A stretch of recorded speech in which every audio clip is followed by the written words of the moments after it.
अरब दुनिया के सबसे अहम मुल्क सऊदी अरब में बड़ी तब्दीलियां आ रही हैं, जिसका कुछ अर्से पहले तक तसव्वुर भी नहीं किया जा सकता था। म्यूजिकल कॉन्सर्ट्स हो रहे हैं, फैशन शोज हो रहे हैं, आलमी खेलों के मुकाबले हो रहे हैं, सिनेमा हॉल खुल गए हैं, फिल्मों की नुमाइश हो रही है, खवातीन को गाड़ी चलाने की इजाज़त मिल गई है। और ये सब इकदाम एक बहुत बड़ी तब्दीली है, क्योंकि ना सिर्फ सऊदी अरब दुनिया का सबसे बड़ा ऑयल एक्सपोर्टर है, बल्कि एक कदामत पसंद मुल्क समझा जाता है, जिसका पूरी दुनिया के मुसलमानों, खासतौर पर अरब ममालिक पर गहरा असर है। ये ममालिक सऊदी अरब की पॉलिसी के जेर असर समझे जाते हैं। इससे सवाल उठ रहा है कि क्या सऊदी अरब की पॉलिसी में तब्दीली इन तमाम मुस्लिम ममालिक पर असरअंदाज हो सकती है, जैसा कि माजी में होता रहा है। मगर एक और सवाल उठ रहा है, और वो ये कि क्या पूरा सऊदी मुआशरा खुद इन तमाम तर तब्दीलियों को कबूल करेगा। गुज़िश्ता जुमे को सऊदी अरब के दारुल हुकूमत रियाज में बॉलीवुड स्टार सलमान खान का कॉन्सर्ट हुआ। उन्होंने शिल्पा शेट्टी समेत दीगर बॉलीवुड स्टार्स के साथ परफॉर्म किया, और इस कॉन्सर्ट में 80,000 से ज़ायद अफराद ने शिरकत की। सलमान खान को किसी आम सऊदी शहरी ने नहीं, बल्कि खुद सऊदी वली अहद मोहम्मद बिन सलमान ने दावत दी थी। इससे पहले 6 दिसंबर को मारूफ गुलकार जस्टिन बीबर ने भी सऊदी अरब में कॉन्सर्ट किया था, जिसमें 70,000 अफराद शरीक हुए। म्यूजिक इवेंट्स में हज़ारों की तादाद में सऊदी शहरी शरीक हो रहे हैं। इसके अलावा सऊदी अरब में रेड सी इंटरनेशनल फिल्म फेस्टिवल भी जारी है। यह फेस्टिवल पहली दफ़ा 2019 में सऊदी अरब में हुआ, और अब इस साल जद्दा शहर में 6 दिसंबर से 15 दिसंबर तक जारी रहेगा, और इसमें 67 ममालिक की 138 फिल्म की स्क्रीनिंग होगी। इससे पहले सितंबर में जद्दा में ही फैशन शो भी हो चुका है। साथ ही रवा माह सऊदी अरब में पहली बार फार्मूला 1 कार रेसिंग का इवेंट भी हुआ। दुनिया भर से रेसर शरीक हुए। इससे पहले सऊदी अरब में रेसलिंग के मुकाबले भी हो चुके हैं, मगर 2 म्यूजिकल इवेंट्स और कॉन्सर्ट्स, फिल्म फेस्टिवल और कार रेसिंग के इवेंट्स गुज़िश्ता 13 दिनों में हुए हैं, जिसे बहुत बड़ी तब्दीली करार दिया जा रहा है। सऊदी अरब में जिद्दत पसंदी के हामियों का कहना है कि यह सब कुछ सऊदी वली अहद मोहम्मद बिन सलमान की उन कोशिशों का हिस्सा है, जिसके तहत वो सऊदी मईशत का तेल पर इन्हिसार कम करना चाहते हैं। और वो चाहते हैं कि विजन 2030 तक अगले 8 साल में सऊदी अरब को मुआशी और तिजारती मरकज बना दिया जाए। और इस तरह के इवेंट्स मुनक़िद करके सऊदी हुकूमत ये पैगाम देना चाह रही है कि वो मॉडर्निज्म की तरफ बढ़ रही है। मगर नाक़दीन का कहना है कि सऊदी वली अहद मोहम्मद बिन सलमान इस तरह के इवेंट्स के जरिए सऊदी अरब में इंसानी हुकूक की खिलाफ वर्जियों से तवज्जो हटाना चाहते हैं, और सहाफ़ी जमाल खशोगी के कत्ल के बाद मुतासर होने वाली सऊदी हुकूमत की साख को बेहतर बनाना चाहते हैं। इसीलिए आलमी इंसानी हुकूक के इदारों ने जस्टिन बीबर समेत उन तमाम इवेंट्स में शिरकत करने वाले स्टार्स पर दबाव डाला था कि वो इन इवेंट्स का बॉयकॉट करें। मगर अब तक तमाम इवेंट्स कामयाबी से मुनक़िद हो रहे हैं। एक तरफ जहां सऊदी अरब में ये सब हो रहा है, तो दूसरी तरफ गुज़िश्ता हफ्ते ही सऊदी हुकूमत ने एक और बड़ा फैसला किया, और तबलीगी जमात को मुआशरे के लिए ख़तरनाक करार देते हुए उस पर पाबंदी आयद कर दी। और सऊदी अरब की वज़ारत मज़हबी उमूर के ट्वीट के मुताबिक जुमे की नमाज के खुतबे में तबलीगी जमात के खतरात से मुताल्लिक बयान किया जाए। एक तरफ सऊदी वली अहद मोहम्मद बिन सलमान इक़्तिदार पर अपनी गिरफ्त मजबूत कर रहे हैं, अपने तमाम मुमकिन सियासी मुखालफिन को रास्ते से हटा चुके हैं। इन तब्दीलियों पर मजीद बात करेंगे। हमारे साथ मौजूद हैं मशरिक़ी वस्ता उमूर के माहिर कामरान बुखारी साहब। कामरान बुखारी साहब, बहुत शुक्रिया। सब ज़ाहिर है ये सारी तब्दीलियाँ हो रही हैं, आप बड़ी गहरी नज़र रखते हैं, लिखते हैं मशरिक़ी वस्ता पर, सऊदी जो मुआशरा है इसके हवाले से आप लिख चुके हैं। स्पोर्ट्स के इवेंट्स होना, सिनेमा खुल जाना, ख़वातीन को ड्राइविंग की इजाज़त मिलना, आपको लगता है कि जो पैगाम वो देना चाहते हैं या जिस तरफ मुआशरे को ले जाना चाहते हैं, सऊदी मुआशरा और पूरी जो सोसाइटी है वो इसको एक्सेप्ट भी करेगी और इसको वो इम्प्लीमेंट कर पाएंगे जो करना चाह रहे हैं?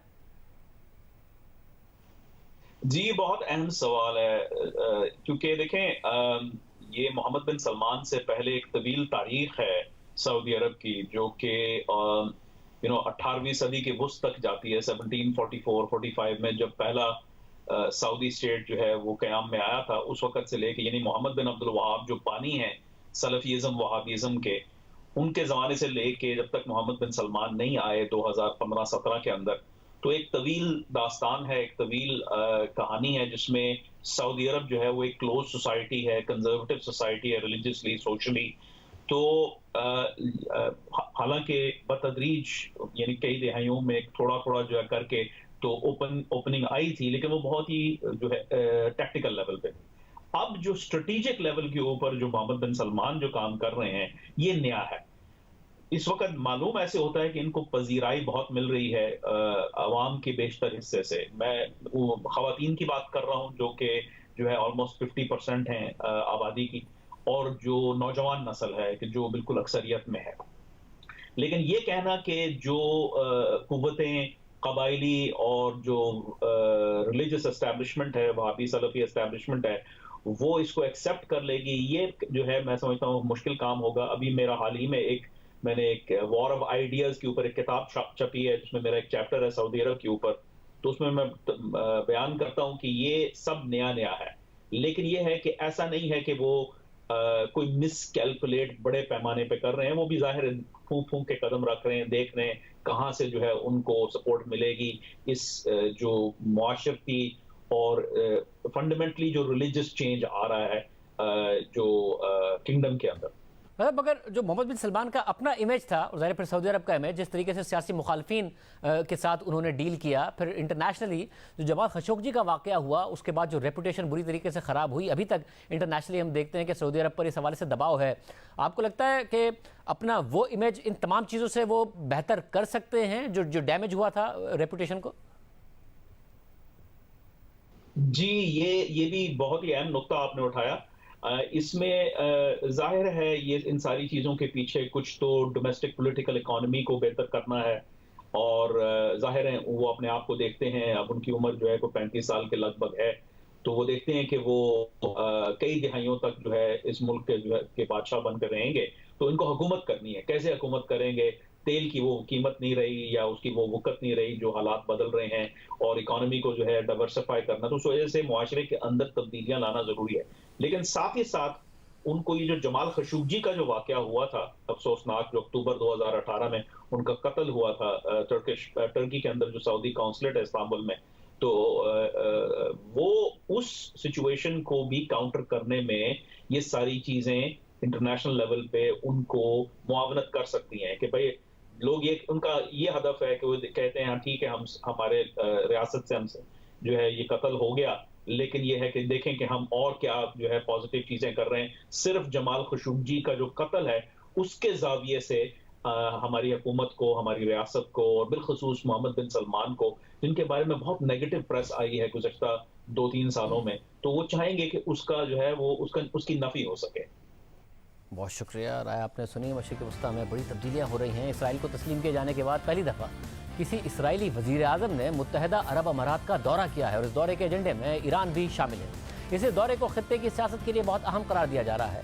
इसराइली वज़ीर आज़म इतवार को मुत्तहदा अरब अमारात पहुँचे, जहाँ उनका भरपूर इस्तकबाल किया गया, और आज उन्होंने मुत्तहदा अरब अमारात के वली अहद शेख मोहम्मद बिन ज़ैद अल नहयान से मुलाकात की है। इस मुलाकात को तारीख़ी करार दिया जा रहा है। 1 साल पहले मुत्तहदा अरब अमारात और इसराइल में सिफारती ताल्लुकात बहाल हुए थे। फिर रवा साल जून में इसराइली वज़ीर ख़ारजा ने मुत्तहदा अरब अमारात का दौरा किया। अबू धाबी में एम्बेसी और दुबई में कौंसलेट का इफ्तिताह किया गया। फिर उसके बाद अब दिसंबर में इसराइली वज़ीर आज़म ने मुत्तहदा अरब अमारात का दौरा किया है। मुत्तहदा अरब अमारात में इसराइली सफ़ीर ने कहा कि इसराइली वज़ीर आज़म और वली अहद की मुलाकात के एजेंडे में ईरान का मामला भी शामिल था। इसराइली मीडिया दौरे को तिजारती और मुआशी लिहाज से अहम करार दे रहा है। गुज़िश्ता साल अगस्त में मुत्तहदा अरब अमारात ने इसराइल के साथ सिफारती ताल्लुकात बहाल किए।